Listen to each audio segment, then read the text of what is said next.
Espèce de misérable, 5 €? C'est tout ce que tu as dans ton sac pouilleux. Étienne, entrepreneur financier de 45 ans, crache ces mots en claquant son menu sur la table, ses doigts y boudinés, serrant le bord du carton comme pour l'étrangler. Il se penche en avant, son col de chemise amidonné froissé par le mouvement brusque, et fixe Fatou d'un regard qui transperce, chargé de mépris pur.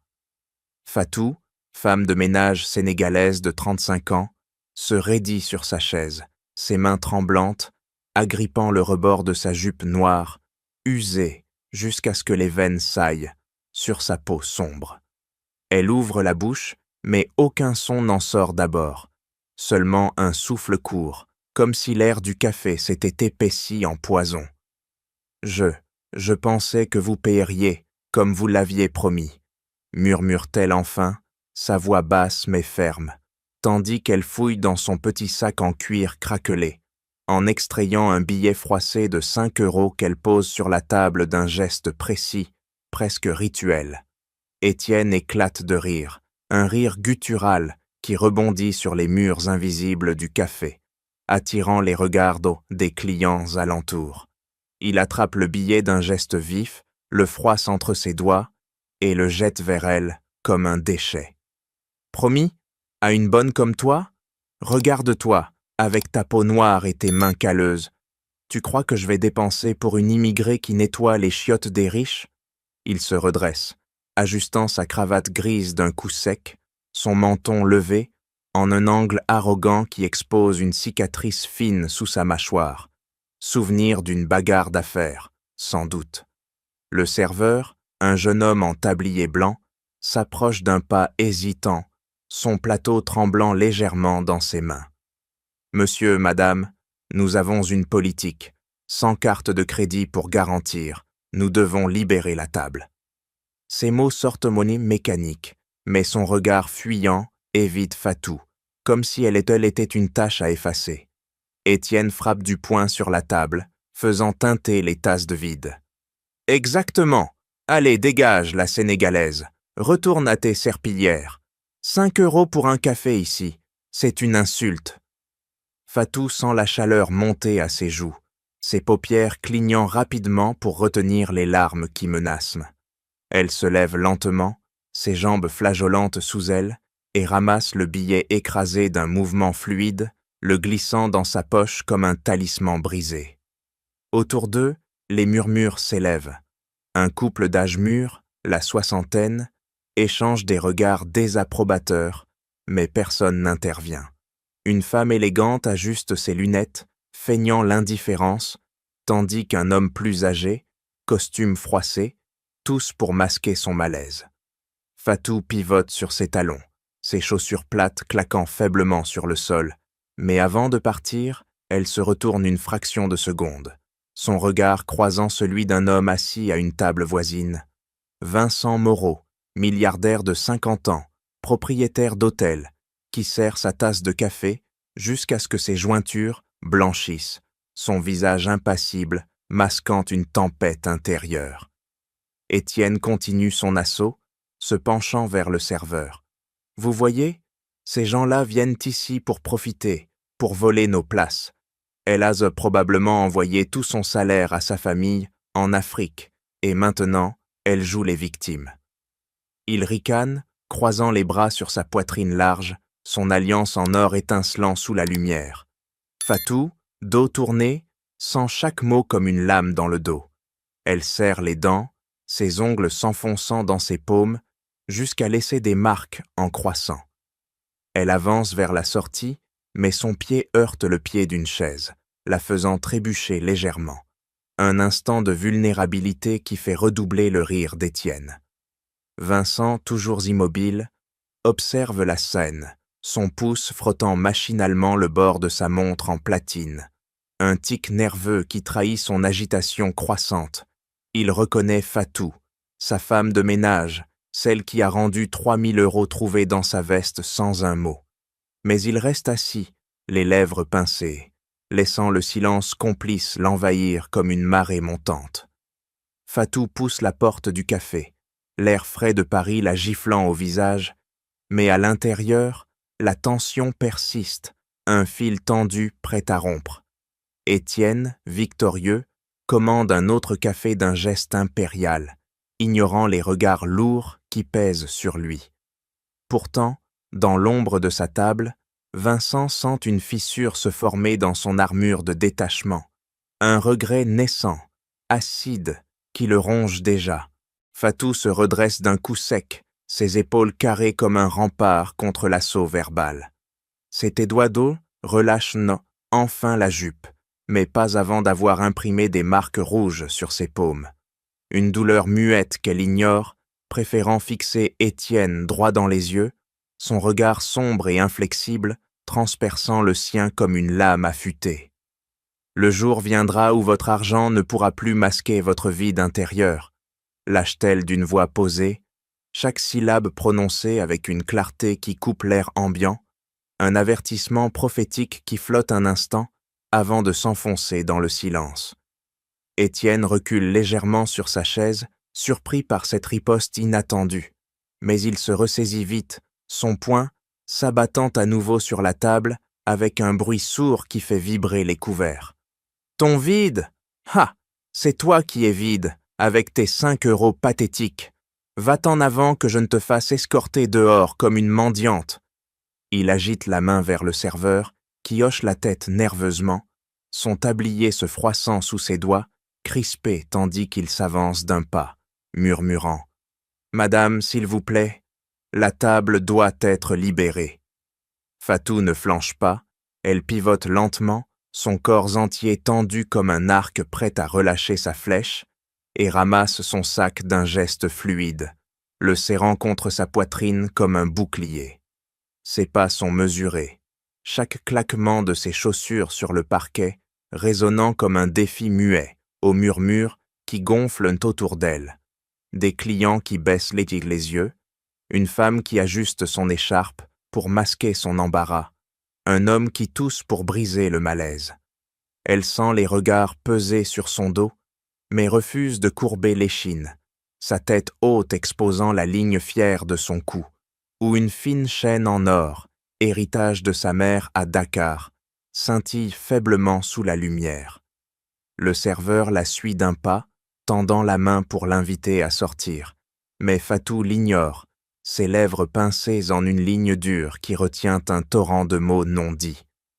À mi-chemin vers la porte, elle s'arrête une fraction de seconde, son corps immobile comme une statue, et jette un dernier regard par-dessus son épaule, non pas à Étienne, qui ricane encore en commandant un expresso d'un ton impérial, mais à la salle entière, un silence chargé qui accuse sans un mot, forçant plusieurs clients à détourner les yeux.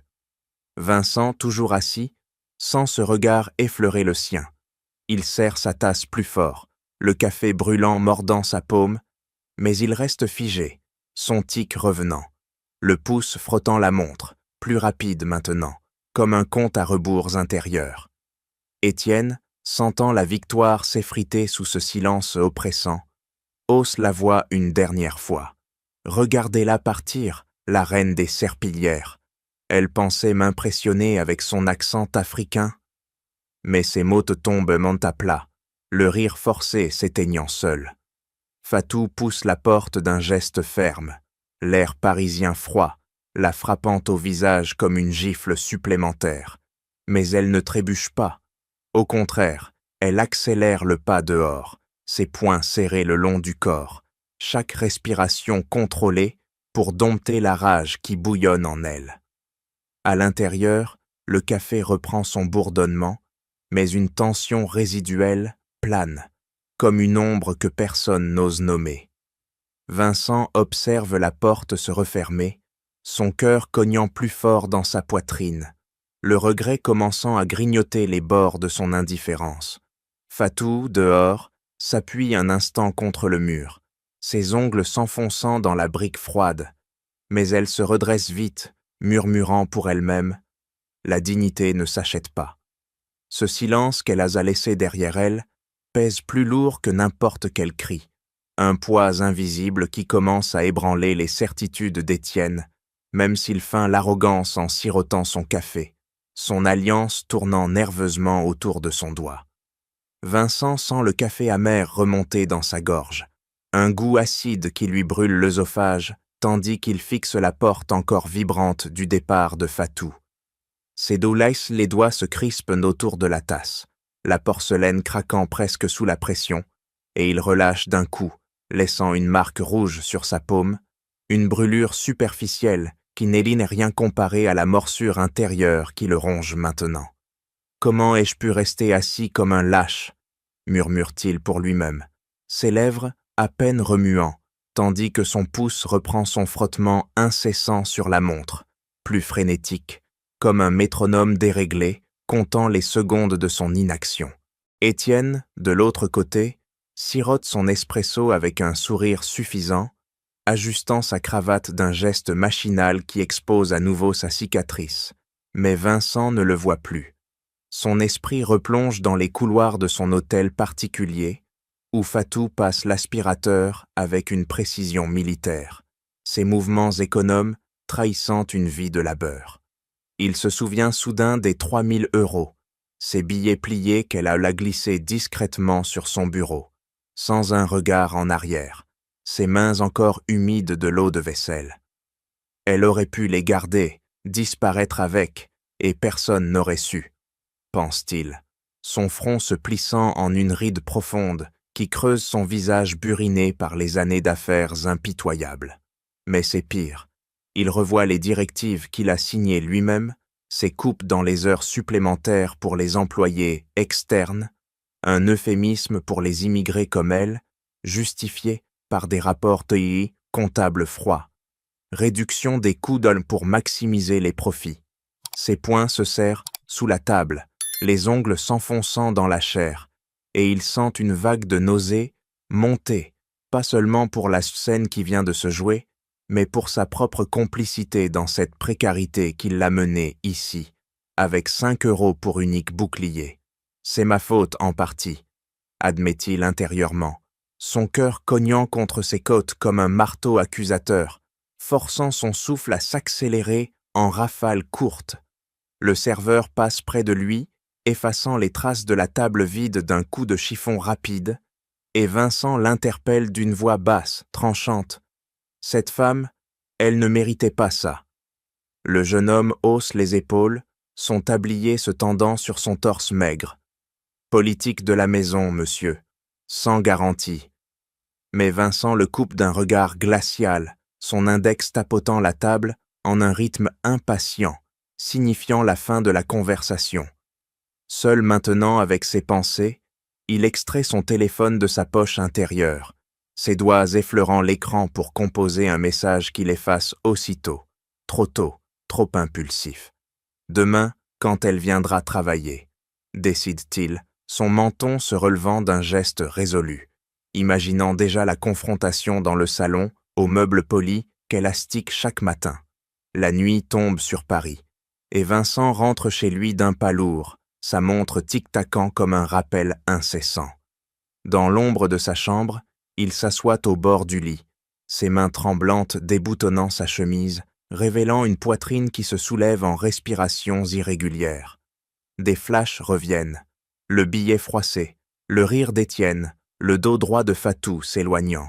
« Je dois réparer ça », jure-t-il en silence, ses paupières se fermant sur une vision d'elle arrivant à l'aube, son sac à l'épaule, ignorant qu'il l'attend pour briser ce cycle de silence.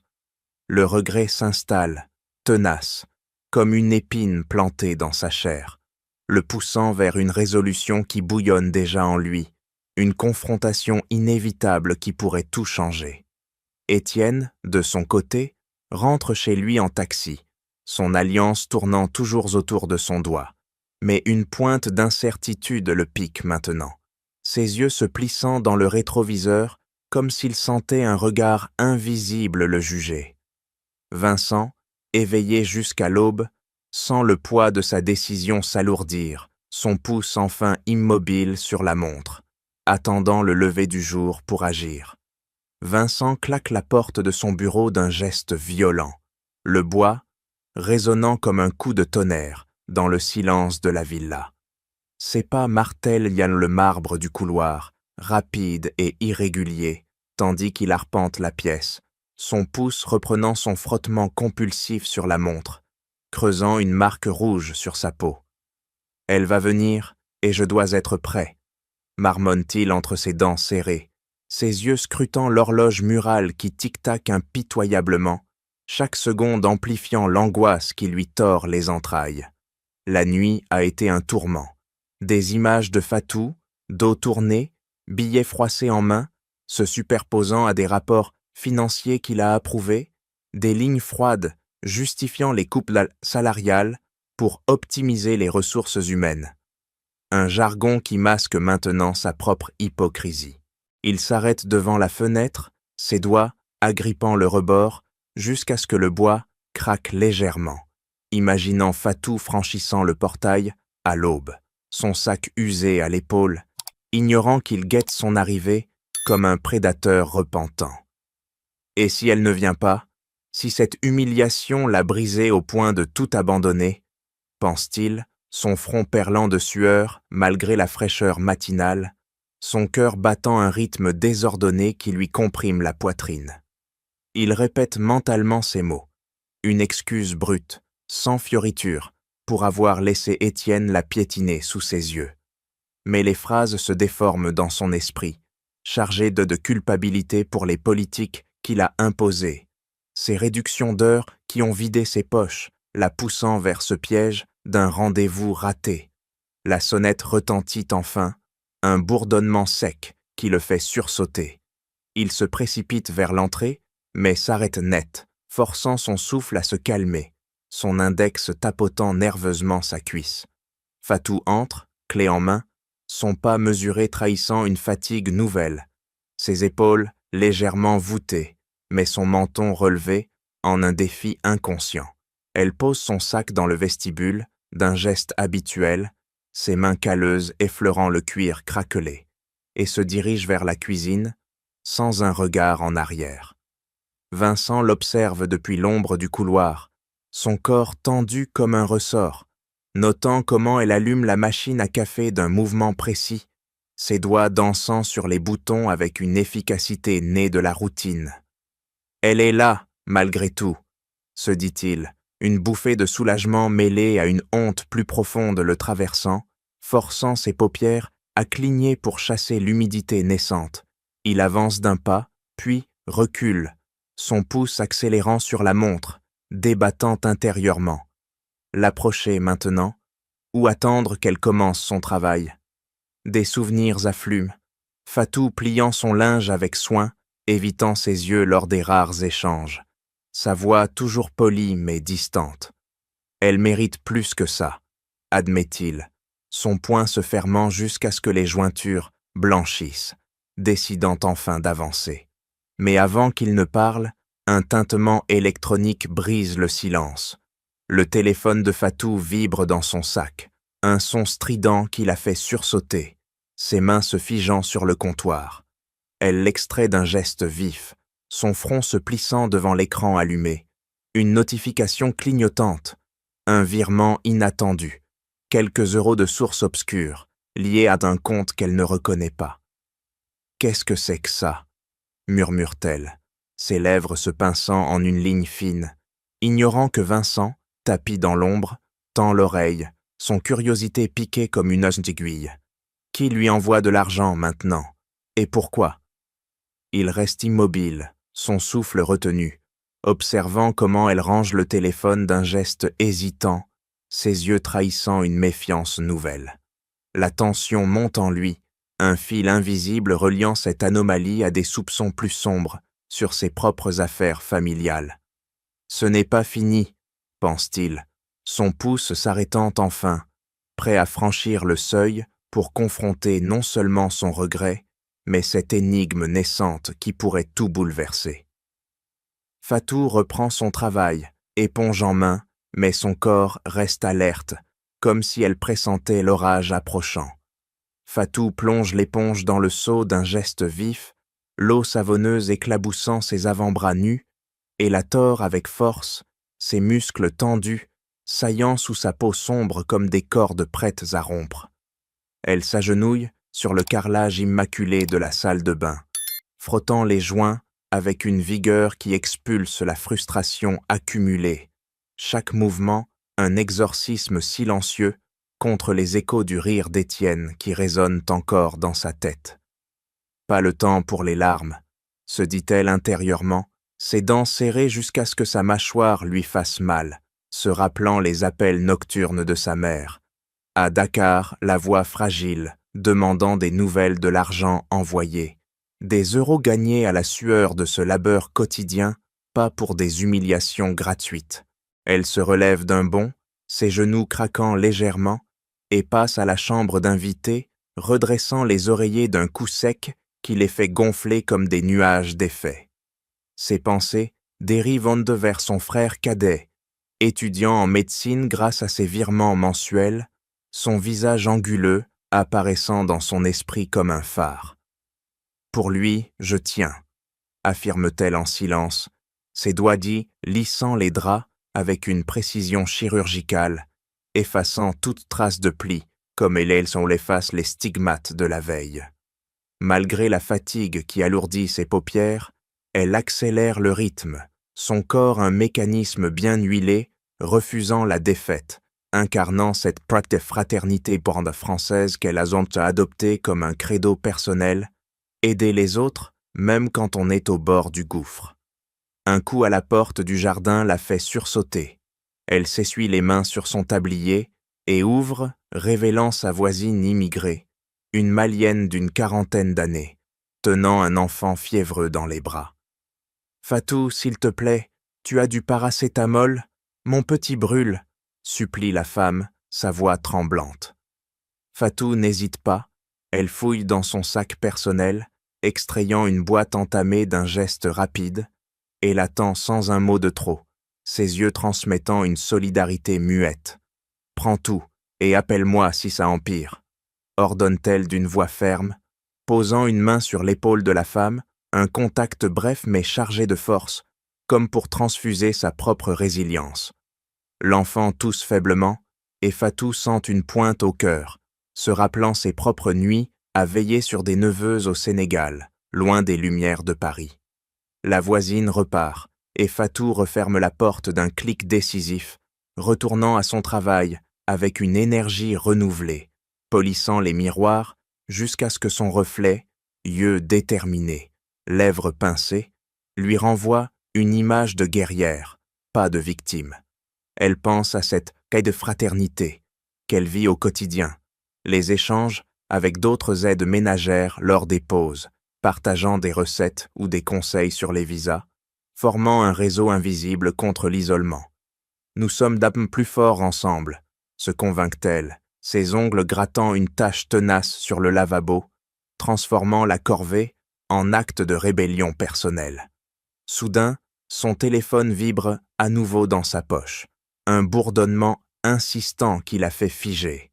Elle l'extirpe, l'écran affichant une autre notification, un message cryptique d'un numéro inconnu, évoquant un paiement partiel pour service rendu, lié à un compte qu'elle n'associe à rien de connu.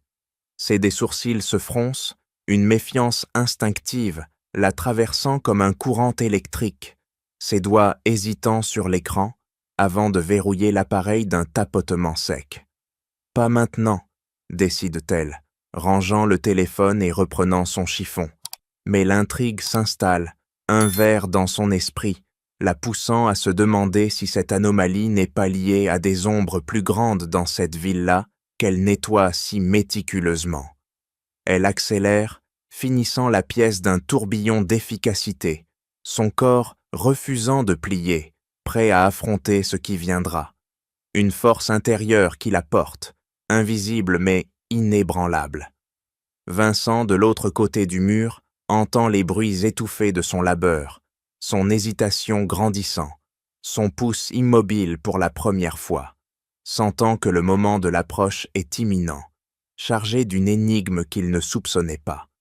Vincent surgit dans la cuisine d'un pas décisif, sa chaussure claquant sur le carrelage comme un verdict tombé.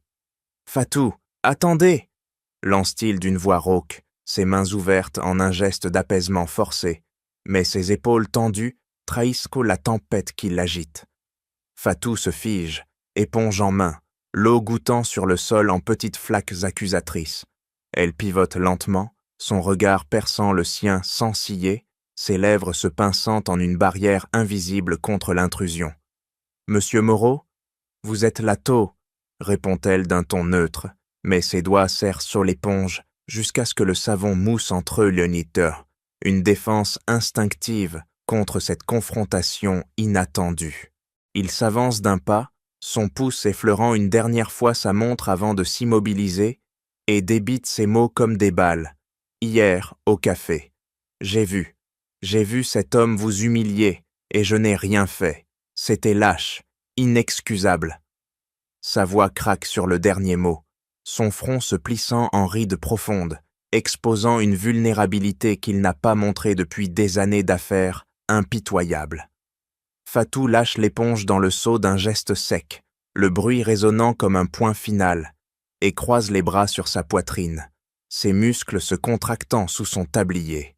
« Vous avez vu, et vous êtes resté assis. Pourquoi en parler maintenant ?» rétorque-t-elle, chaque syllabe tranchante comme un couteau, forçant Vincent à reculer d'un demi-pas, son cœur cognant contre ses côtes.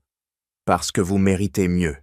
Ces 3 000 € que vous avez rendus, sans un mot, sans attendre de récompense, c'est de l'honnêteté pure, et moi, j'ai laissé un porc comme lui vous piétiner. » Il serre les poings, ses ongles s'enfonçant dans ses paumes, sentant la honte brûler comme une flamme vive. Fatou incline la tête, son regard adoucissant une fraction, mais pas assez pour effacer la garde. Elle décroise les bras d'un mouvement fluide, ses mains tombant le long de son corps. L'honnêteté n'attend pas d'applaudissements. J'accepte vos excuses, monsieur, mais ne pensez pas que cela efface tout. Sa voix s'adoucit sur la fin, un pardon simple qui plane entre eux, libérant une tension palpable, comme un nœud qui se dénoue. Vincent expire longuement, ses épaules s'affaissant, une bouffée de soulagement le traversant, mais il sent encore l'épine du regret plantée. Ils restent un instant face à face, le silence chargé d'une compréhension naissante. Fatou esquisse un hochement de tête, prête à reprendre son travail, mais son téléphone vibre à nouveau dans sa poche, un bourdonnement insistant qui la fait sursauter. Elle l'extrait d'un geste vif, l'écran illuminé, affichant une alerte, un virement anonyme, quelques euros supplémentaires d'une source obscure liée à un compte sénégalais avec un message codé. Pour service passé, plus à venir. Ses yeux s'écarquillent, une méfiance instinctive la traversant, ses doigts tremblant légèrement sur l'appareil. « Encore ça, qui joue avec moi ?» murmure-t-elle, son front se barrant d'une ride profonde. Vincent, alerté par son changement d'expression, s'approche d'un pas, son regard tombant sur l'écran. « Qu'est-ce que c'est? Un problème ?» demande-t-il, sa voix basse mais pressante, sentant un lien invisible se tisser avec ses propres soupçons familiaux. Fatou verrouille l'écran d'un tapotement sec, mais pas avant que Vincent n'aperçoive un détail, un numéro de compte qui évoque vaguement les finances de son entreprise. « Rien qui vous concerne, » réplique-t-elle, mais sa voix vacille, une faille dans son armure. Il insiste d'un ton ferme. « Si c'est lié à de l'argent suspect, dites-le-moi. Mon frère Olivier gère des transferts. Cela ne peut pas être une coïncidence. » Ses poings se serrent à nouveau, une suspicion naissante le rongeant, reliant cette anomalie à des irrégularités qu'il a ignorées dans les comptes de la société. Fatou hésite, ses lèvres se pinçant, mais elle hoche la tête. Peut-être. Mais pourquoi moi? Le silence retombe, lourd d'une énigme qui les unit malgré eux, Vincent sentant un frisson le parcourir. Ce virement n'est pas innocent, et il pourrait déterrer des secrets enfouis, menaçant de tout faire exploser.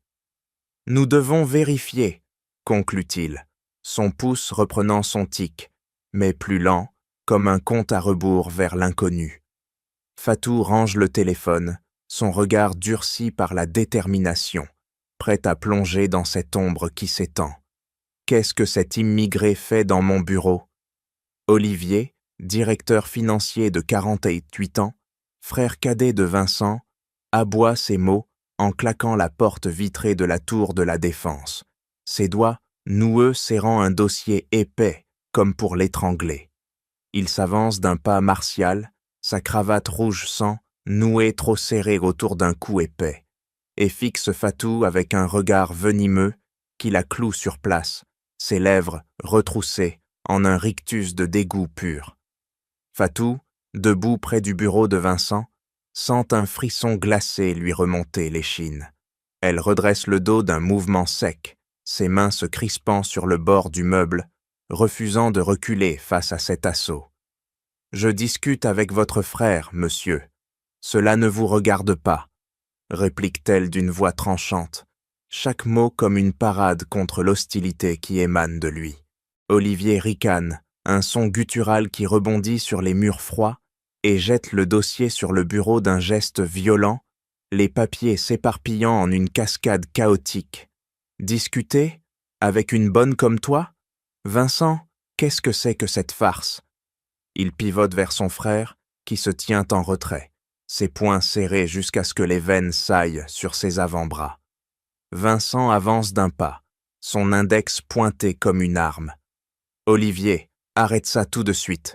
Fatou est ici pour une raison valable. » Mais Olivier l'ignore, se penchant vers Fatou, son haleine chargée de café amer frôlant son visage. « Raison valable? Comme ces virements suspices que tu reçois? J'ai vu les traces dans les comptes. Tu crois que je ne surveille pas les employés comme toi? » Ses yeux se plissent en fentes étroites, révélant des pattes d'oie creusées par des années de calcul froid, son alliance en argent tournant nerveusement autour de son annulaire. Un tic qui trahit sa tension croissante. Fatou sent la rage monter, ses ongles s'enfonçant dans le bois du bureau jusqu'à laisser des marques.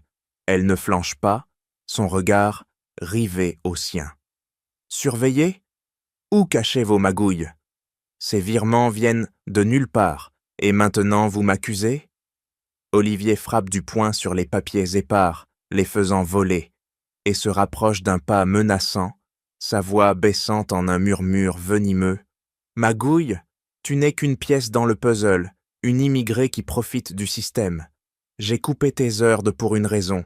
Des gens comme toi coûtent trop cher, avec vos visas bidons et vos familles qui pompent l'argent. » Il ajuste sa cravate d'un coup sec, exposant une montre bon marché qui contraste avec la fortune familiale, un détail qui masque sa cupidité vorace. Vincent intervient enfin, saisissant le bras d'Olivier d'une poigne ferme qui le fait grimacer. « Assez, ces virements, ils sont liés à tes opérations au Sénégal, n'était-ce pas? Les visas falsifiés pour les travailleurs, l'argent blanchi à travers les comptes de l'entreprise. » Olivier se dégage d'un geste brusque, son visage virant au pourpre, ses lèvres tremblant de fureur contenue. « Tu oses m'accuser? Moi, qui ai sauvé cette société de tes erreurs passées? Ces opérations gardent les profits intacts, sans ces parasites qui inonderont Paris. » Il pointe Fatou du doigt, son index tremblant. « Elle est-il la preuve, envoyant de l'argent à Dakar, probablement pour financer plus d'immigrés illégaux. » Fatou riposte d'une voix glaciale. « Parasite, c'est vous qui volez, en utilisant des gens comme moi pour couvrir vos traces. » Olivier recule d'un pas, mais pas avant de lancer un regard assassin à Vincent. « Si tu creuses, tu regretteras. La famille d'abord, souviens-toi. » Il ramasse le dossier d'un geste fébrile, les papiers froissés sous ses doigts, et sort en claquant la porte, laissant un silence oppressant. Fatou expire lentement, ses épaules s'affaissant une fraction, mais ses yeux brillent d'une résolution nouvelle. Vincent, pointé toujours serré, sent une certitude s'installer.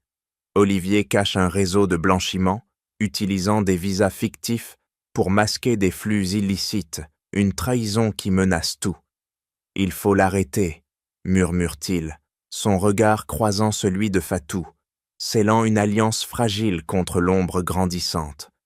Olivier, dans l'ascenseur, serre le dossier contre sa poitrine, son alliance tournant plus vite, sachant que le filet se resserre. Regardez ça, ce numéro de compte mène directement à une filiale au Sénégal. Vincent frappe l'écran de son ordinateur portable d'un index tremblant, les chiffres lumineux se reflétant dans ses pupilles dilatées, tandis qu'il pivote vers Fatou, assise en face dans le café discret de Montparnasse.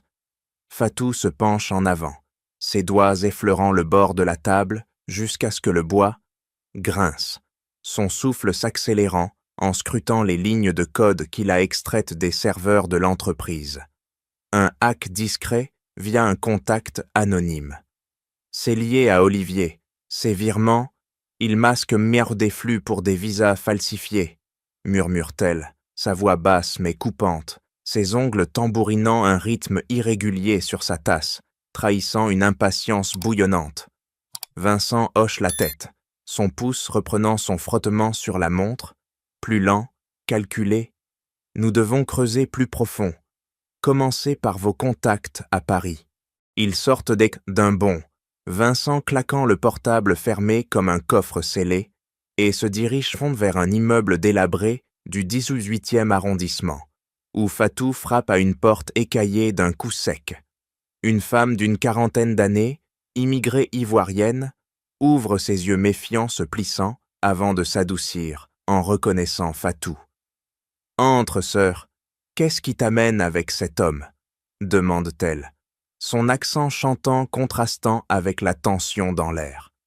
Fatou expose les virements suspects d'un ton pressant, ses mains gesticulant comme des lames, tandis que la femme fouille dans un tiroir, extrayant des photocopies jaunies de visas, des faux évidents tamponnés par une agence liée à l'entreprise de Vincent. J'en ai vu des dizaines, des promesses d'emploi, puis l'exploitation. Ton Olivier, il signe les chèques, révèle-t-elle, sa voix durcissant, ses doigts là se froissant les papiers jusqu'à les déchirer légèrement. Vincent sent une nausée monter, son poing se fermant sur sa cuisse. Preuve, nous en avons besoin. Le soir tombe, et il file vers les bureaux de la Défense, Vincent crochetant une serrure latérale d'un outil discret, son cœur battant comme un tambour de guerre. Fatou le suit, lampe torche en main, balayant les dossiers dans un bureau annexe, ses mouvements fluides et silencieux comme une ombre. Elle extrait un fichier numérique d'un ordinateur verrouillé, un tableur listant des transferts vers Dakar, masqués sous des frais administratifs. Regardez, des noms de travailleurs disparus, des sommes qui correspondent aux virements sur mon téléphone, siffle-t-elle, ses yeux flamboyants sous la lueur de l'écran, ses doigts volant sur le clavier pour copier les données. Soudain, un bruit de pas dans le couloir les fige. Vincent éteint la lampe d'un clic, tirant Fatou derrière un meuble, leur respiration synchronisée en halètement muet. Olivier, ou un garde? Le bruit s'éloigne, mais la peur persiste, une sueur froide perlant sur le front de Vincent. Il s'envole pour Dakar le lendemain, Vincent serrant son passeport jusqu'à ce que le cuir marque sa paume. Fatou scrutant par le hublot, son regard perdu dans les nuages, pensant à sa famille. À l'arrivée, il se rend chez un ancien collègue de Fatou, un avocat local aux yeux fatigués, qui étale des documents sur une table bancale. Rapport de police sur des disparitions liées à des réseaux de recrutement frauduleux. Votre entreprise finance ça. Des visas pour des emplois fantômes, puis l'esclavage moderne, explique-t-il, sa voix grave, ses doigts pointant des noms qui correspondent au tableur. Fatou sent une rage viscérale monter, ses poings se serrant jusqu'aux jointures blanches. Olivier paiera. Vincent reçoit alors un appel anonyme, une voix déformée. Arrêtez de fouiner ou Dakar deviendra votre tombe. Il raccroche d'un geste sec, son pouce accélérant sur la montre, sentant Olivier les talonner comme un fantôme. À Dakar, ils interrogent un témoin, un ex-travailleur marqué par des cicatrices, qui décrit des transferts illicites via des comptes offshore. « J'ai vu des documents. Votre frère signe tout », révèle-t-il, sa voix tremblante, ses mains agitées. Fatou note frénétiquement, ses ongles grattant le papier, tandis que Vincent sent l'étau se resserrer. Des preuves s'accumulent, mais Olivier anticipe, un appel intercepté confirmant sa surveillance. Une poursuite s'engage dans les rues bondées, un homme masqué les filant, Vincent tirant Fatou dans une ruelle, leur cœur cognant en unisson. Qui est derrière ces appels ? S'interroge-t-elle, haletante, alimentant une curiosité vorace qui les pousse plus loin, vers l'abîme. Wa3, Jieutra en Léotang Diem. Sutajong 3 Duok Tietlo, c'est lui. Olivier a tout orchestré depuis le début. Fatou arrache le document des mains du témoin, ses doigts tremblants, froissant le papier jauni, tandis que ses yeux dévorent les lignes manuscrites. Un rapport policier datant de 10 ans, listant des noms de migrants disparus, avec des signatures falsifiées, portant le sceau de l'entreprise Moreau. Elle s'effondre sur la chaise branlante de la petite pièce à Dakar, son souffle saccadé soulevant sa poitrine comme un ouragan intérieur, des larmes brûlantes traçant des sillons sur ses joues. Mon cousin, il était mort à cause de ça, embarqué sur un bateau pourri, promis à un emploi en France qui n'existait pas, siffle-t-elle, sa voix brisée en éclats, ses poings martelant ses genoux jusqu'à ce que la peau rougisse.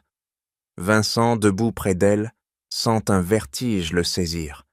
Il s'appuie au mur, ses ongles grattant la peinture écaillée, son visage blêmissant comme si le sang avait fui ses veines.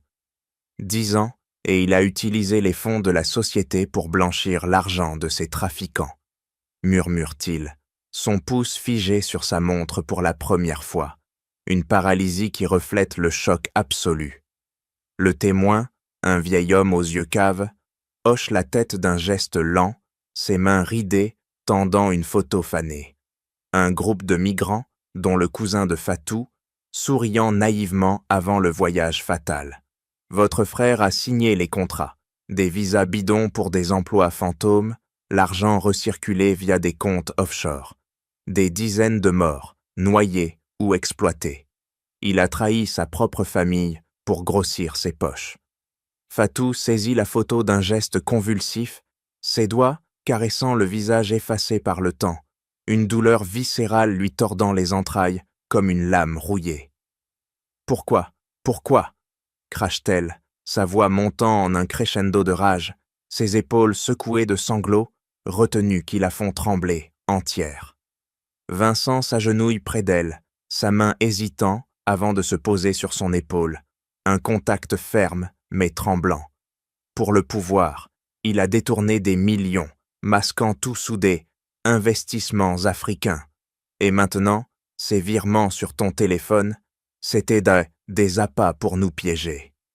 Ces mots claquent comme un fouet, révélant l'ampleur. Olivier, non content de blanchir, a orchestré des disparitions pour couvrir ses traces, utilisant des réseaux de trafiquants pour éliminer les témoins. Fatou relève la tête d'un coup, ses yeux rougis, flamboyants d'une haine nouvelle, ses lèvres tremblants. Il a tué mon sang, pour de l'argent sale. Elle se lève d'un bond, renversant la chaise qui claque au sol, son corps tendu comme un arc bandé, prêt à charger. Vincent sent une résolution d'acier le traverser, son poing se fermant jusqu'aux jointures craquantes. Nous avons les preuves maintenant. Rapport, signature, témoignage. Il a vendu l'âme de la famille pour ça. Le témoin range les documents d'un geste prudent, sa voix basse. Mais il sait que vous venez, des hommes à lui rôdent déjà. Fatou et Vincent échangent un regard chargé, une alliance forgée dans le feu de cette révélation.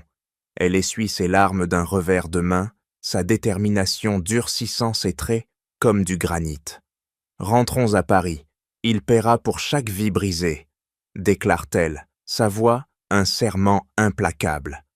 Vincent acquiesce, son pouce reprenant un frottement lent, mais déterminé. Oui, mais d'abord, sécurisons ces preuves. Ils sortent dans la nuit dakaroise, l'air lourd pesant sur eux, conscients que cette vérité explosive les propulse vers un affrontement inévitable, où la trahison fraternelle pourrait tout consumer. Olivier, loin d'eux, sent un frisson le parcourir, son alliance tournant follement, ignorant encore que le voile se déchire. C'est lui.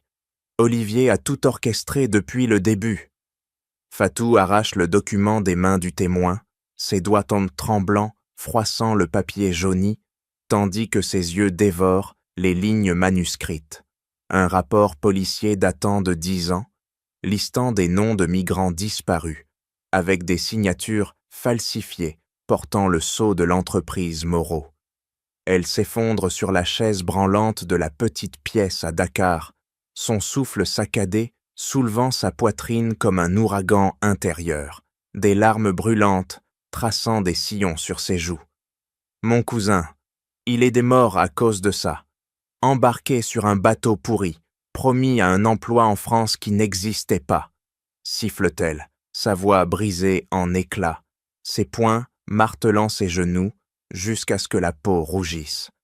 Vincent, debout près d'elle, sent un vertige le saisir. Il s'appuie au mur, ses ongles grattant la peinture écaillée, son visage blêmissant comme si le sang avait fui ses veines. 10 ans, et il a utilisé les fonds de la société pour blanchir l'argent de ses trafiquants, murmure-t-il, son pouce figé sur sa montre pour la première fois, une paralysie qui reflète le choc absolu. Le témoin, un vieil homme aux yeux caves, hoche la tête d'un geste lent, ses mains ridées tendant une photo fanée. Un groupe de migrants, dont le cousin de Fatou, souriant naïvement avant le voyage fatal. Votre frère a signé les contrats. Des visas bidons pour des emplois fantômes, l'argent recirculé via des comptes offshore, des dizaines de morts, noyés ou exploités. Il a trahi sa propre famille pour grossir ses poches. Fatou saisit la photo d'un geste convulsif, ses doigts caressant le visage effacé par le temps, une douleur viscérale lui tordant les entrailles comme une lame rouillée. « Pourquoi ? Pourquoi ?» crache-t-elle, sa voix montant en un crescendo de rage, ses épaules secouées de sanglots retenus qui la font trembler entière. Vincent s'agenouille près d'elle, sa main hésitant avant de se poser sur son épaule. Un contact ferme, mais tremblant. Pour le pouvoir, il a détourné des millions, masquant tout sous des investissements africains. Et maintenant, ces virements sur ton téléphone, c'était des appâts pour nous piéger. C'est que ces mots claquettent comme un fouet, révélant l'ampleur. Olivier, non content de blanchir, a orchestré des disparitions pour couvrir ses traces, utilisant des réseaux de trafiquants pour éliminer les témoins. Fatou relève la tête d'un coup, ses yeux rougis, flamboyants d'une haine nouvelle, ses lèvres tremblants. Il a tué mon sang, pour de l'argent sale.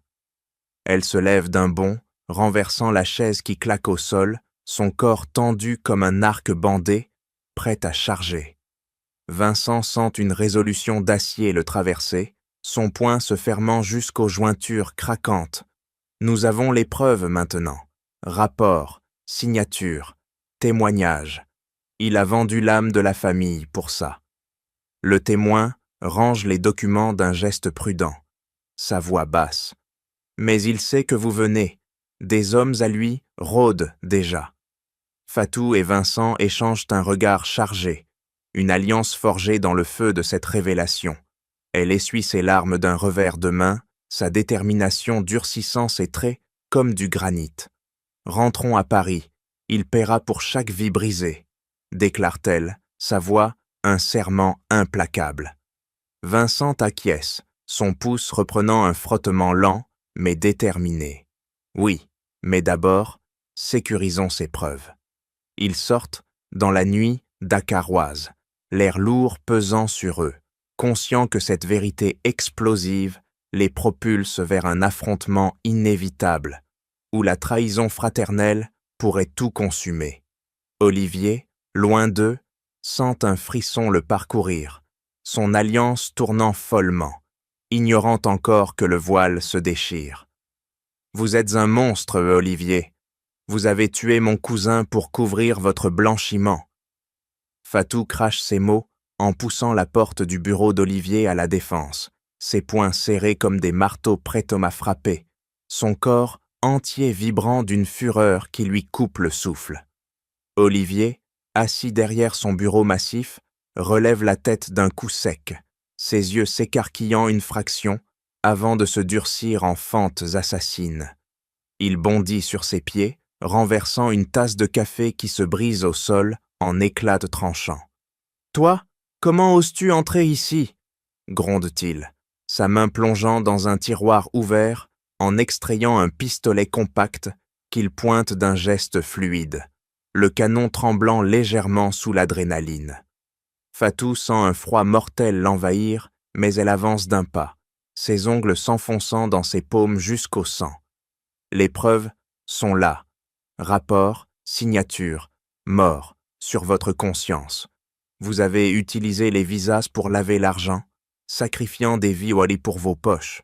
Olivier verrouille la porte d'un clic électronique derrière elle, un sourire tordu déformant ses lèvres, son alliance tournant follement autour de son doigt comme un serpent enroulé. Preuve, tu crois que ça m'arrêtera? J'ai des hommes partout. Il appuie sur un bouton sous son bureau, un signal silencieux, et 2 gardes surgissent d'une porte latérale, leur silhouette massive, bloquant la sortie, poings gantés prêtissement à cogner. Fatou pivote, son dos heurtant le mur, son cœur martelant comme un tambour de guerre. Elle esquive un premier coup d'un mouvement latéral, son coude frappant le plexus d'un garde qui grogne de douleur. « Vincent, c'est tout, il arrive avec la police !» bluffe-t-elle, sa voix aiguë mais ferme, ses yeux cherchant une issue, une fenêtre haute, un conduit d'aération. Olivier rit, un son rauque qui glace l'air. « Ton allié, c'est mon frère, il choisira la famille. » Il avance, pistolet braqué, son doigt effleurant la détente, forçant Fatou à reculer vers le coin. Un garde l'attrape par le bras, ses doigts gondis comme des étaux broyant sa chair. Elle se débat d'un coup de genou vicieux, touchant l'aine, le faisant plier en 2 avec un hurlement. L'autre charge, son poing s'abattant. Fatou roule au sol, évitant de justesse, ramassant un éclat de tasse qu'elle brandit comme une lame improvisée. « Lâchez-moi !» crie-t-elle, tailladant l'air, son sang coulant d'une entaille à la main. Olivier tire un coup de semonce au plafond, le bruit assourdissant faisant pleuvoir du plâtre. « Arrête, ou je te fais disparaître comme les autres. » Fatou sent la panique monter, mais une rage primitive la propulse. Elle bondit vers la fenêtre, brisant le verre d'un coup d'épaule, le sang jaillissant de coupures fraîches. Elle s'accroche au rebord, glissant vers l'escalier de secours extérieur, son corps hurlant de douleur, tandis que les gardes enjambent, le cadre brisé. Olivier hurle « Attrapez-la !» Elle dévale les marches métalliques, ses pieds claquant comme des coups de feu, le vent fouettant son visage, sachant que Vincent doit être en route. Une course contre la mort qui accélère son pouls à l'extrême. Olivier, penché à la fenêtre, tire une balle qui ricoche près d'elle, forçant Fatou à plonger dans l'ombre, son esprit criant « Survie pour eux tous !» Regardez ces documents. Olivier Moreau a blanchi des millions via des visas falsifiés, causant des dizaines de morts au Sénégal. Vincent hurle ces mots dans la salle de conférence bondée de l'hôtel parisien, son poing brandissant la clé USB comme une épée, tandis que l'écran géant derrière lui affiche les fichiers incriminants. Contrat signé, transfert d'eau bancaire, nom de victime barré en rouge sang. Les actionnaires, une centaine de costumes impeccables, se figent, leurs murmures s'éteignant en un silence assourdissant. Olivier, au premier rang, bondit de sa chaise, son visage virant au cramoisi, ses mains d'or tremblantes agrippant le micro. « Mensonge, c'est une machination de mon frère jaloux !» rugit-il, son alliance tournant follement, mais sa voix craque, trahissant la panique qui lui tord les viscères. Fatou, à côté de Vincent, avance d'un pas ferme, ses yeux flamboyants rivés sur lui, sa main serrant un rapport policier qu'elle jette sur la table comme une grenade. « Votre signature est partout. Mon cousin est mort noyé à cause de vos bateaux pourris, vos investissements qui n'étaient que du trafic humain. » Les flashs des journalistes crépitant, illuminant la salle comme des éclairs. Un actionnaire âgé, la soixantaine, se lève d'un geste tremblant, son doigt de pointer, preuve ou calomnie. Vincent insère la clé d'un geste sec, lançant une vidéo, témoignage de Dakar, visage marqué par la souffrance, accusant Olivier de paiements illicites. Olivier se rue vers l'écran, son poing s'abattant pour l'éteindre, mais un garde l'intercepte d'une poigne ferme, forçant son corps à se contorsionner en une grimace de rage impuissante. « Arrêtez ça! Vous ruinerez tout !» beugle-t-il, ses ongles griffant l'air, sentant les regards se tourner contre lui comme des lames affûtées. Fatou s'avance plus près, sa voix tonnant. « Vous avez vendu des vies pour des euros, des familles brisées, des corps perdus en mer, tout pour votre avidité. » Les actionnaires explosent en cris, des « traîtres » fusant de toutes parts. Olivier recule, trébuchant sur sa chaise qui claque au sol, son alliance glissant de son doigt beau, moite dans un tintement pathétique. Vincent active l'appel à la police via son téléphone, sa voix ferme. C'est fini. Les preuves sont irréfutables. Blanchiment, homicide involontaire, trahison. Olivier s'effondre contre le mur, ses épaules secouées de spasmes, un murmure échappant. La famille, tu me détruis. Mais Fatou le fixe sans pitié, sa main tendue vers les journalistes. Publiez tout, que le monde sache. La salle bascule en chaos contrôlé, policiers entrant par les portes latérales, menottes cliquetant. Olivier est emmené, tête baissée, son empire s'écroulant sous les flashs impitoyables. Vincent et Fatou échangent un regard victorieux, mais hanté. La vérité libérée, mais à quel prix?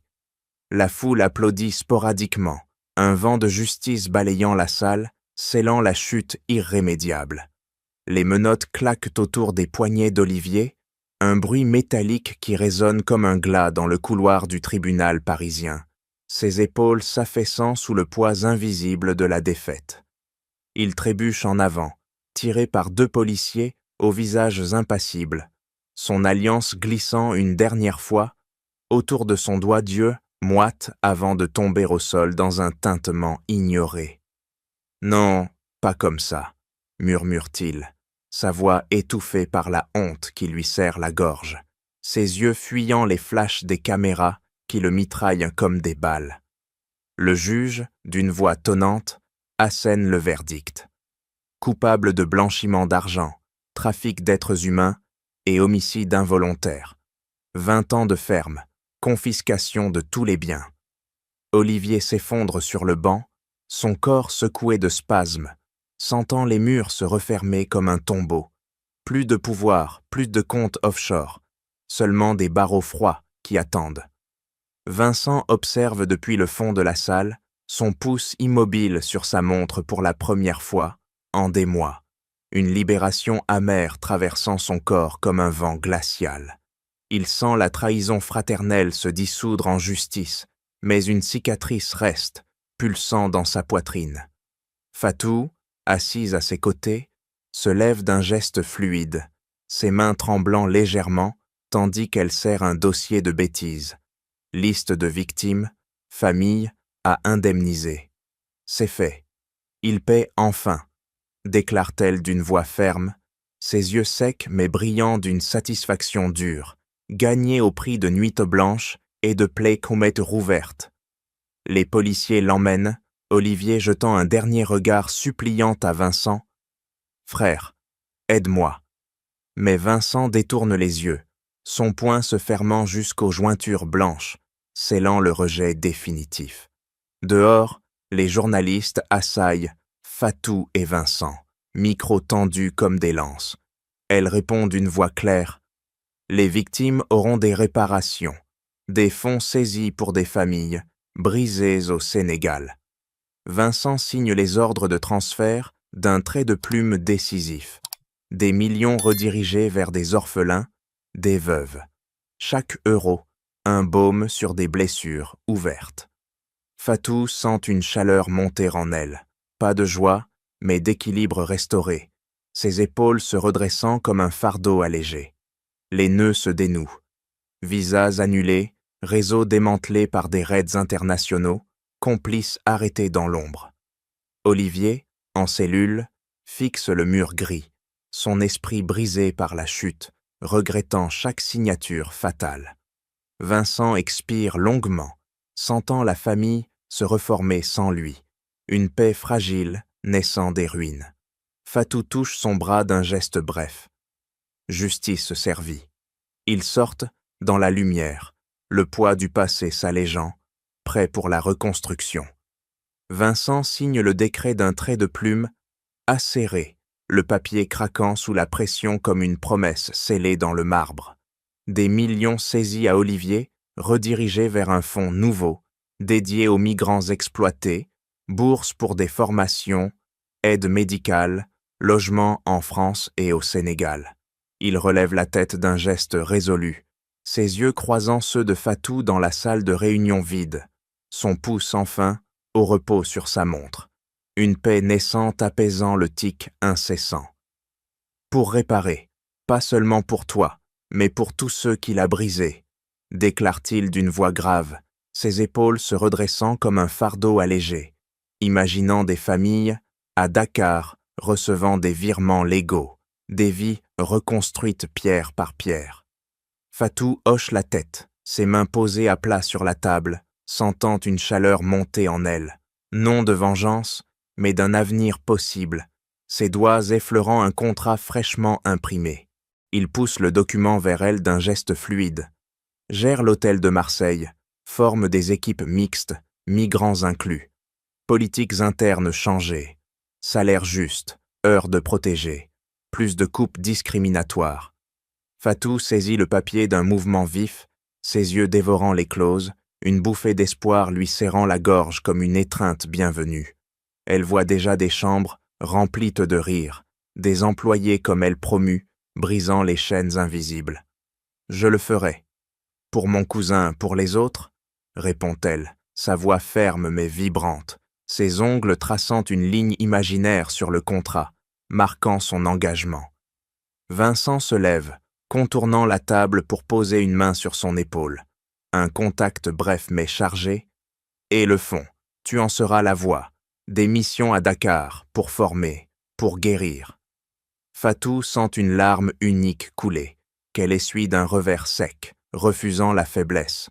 Son téléphone vibre alors, un message de sa mère. L'argent est arrivé, pour l'école du petit. Merci, ma fille. Elle sourit pour la première fois, un éclat qui illumine son visage marqué, transmettant une contagion d'optimisme à Vincent, qui expire longuement, sentant la famille se reformer autour d'idéaux neufs. « Ils vont pour tous », murmure-t-elle en wolof, puis en français. De l'espoir. Ils sortent ensemble, la ville bruissant autour d'eux, Vincent initiant des appels pour des partenariats, ONG, gouvernement, amplifiant l'impact, transformant la trahison en un legs de lumière. Fatou marche plus droit, son pas rythmé par une vision. Des migrants protégés, des entreprises éthiques, un monde où l'honnêteté triomphe. Vincent, à ses côtés, sent une renaissance pulser en lui, prêt à étendre ce fonds mondialement, schwarzé par des actes massifs qui rayonnent, semant des graines d'un avenir réparé. Fatou monte les marches de la tour Eiffel d'un pas assuré, le vent parisien fouettant ses cheveux libres, tandis que Vincent la suit, son regard posé sur l'horizon illuminé comme un serment tenu. Autour d'eux, une assemblée hétéroclite, amis immigrés au sourire radieux, familles sénégalaises venues de pour l'occasion, employés réformés de l'entreprise, un clan Nouvia forgé dans les cendres de la trahison. Elle s'arrête au sommet, ses mains agrippant la rambarde froide, sentant une vibration d'espoir pulser en elle, ses yeux embrassant la ville scintillante comme une victoire conquise. « Regardez ça, nous l'avons fait », murmure-t-elle, sa voix portée par le vent, ses doigts effleurant une médaille commémorative, symbole des villes sauvées par le fond. Vincent s'approche, son pouce enfin paisible sur sa montre, une sérénité nouvelle gravée sur son visage buriné. Pour l'honnêteté qui triomphe, pour la dignité inestimable. La fête commence. Rires fusent autour d'un buffet improvisé, plats sénégalais mêlés à des vins français, des enfants courant entre les jambes des adultes, leurs cris joyeux effaçant les échos des drames passés. Fatou trinque avec une veuve dakaroise, sa main serrant la sienne comme un lien indéfectible.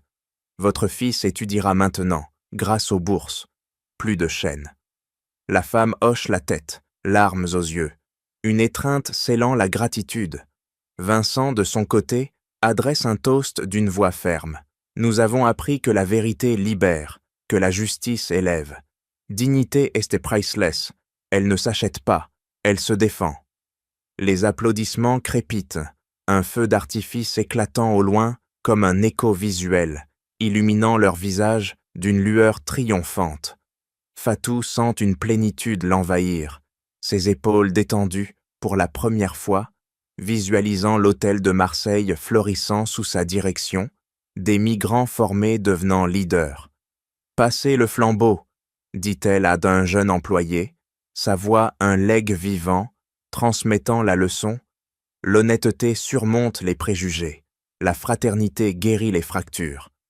Vincent, observant la scène, sent une renaissance intérieure, son entreprise purifiée, prête pour des horizons éthiques. La nuit s'étend, étoiles clignotant comme des promesses, Fatou et Vincent échangeant un regard complice. Un avenir radieux s'ouvre, bâti sur des ruines transformées. Que feriez-vous face à l'injustice ? Lance-t-elle à la foule, une question rhétorique qui plane, invitant chacun à réfléchir, à agir. La tour Eiffel brille, symbole éternel, clôturant leur saga en une note d'espoir inaltérable où la dignité règne, invincible. Et voilà, chers auditeurs, l'histoire de Fatou et Vincent nous rappelle que l'honnêteté et la justice peuvent transformer les vides les plus brisés en un avenir radieux. Et vous, que feriez-vous si vous étiez témoin d'une telle injustice ? Partagez vos réflexions dans les commentaires ou racontez-nous une expérience similaire. Vos voix enrichissent ces récits. Merci infiniment d'avoir écouté jusqu'au bout. Votre fidélité nous touche profondément. À bientôt pour une nouvelle histoire inspirante. Prenez soin de vous.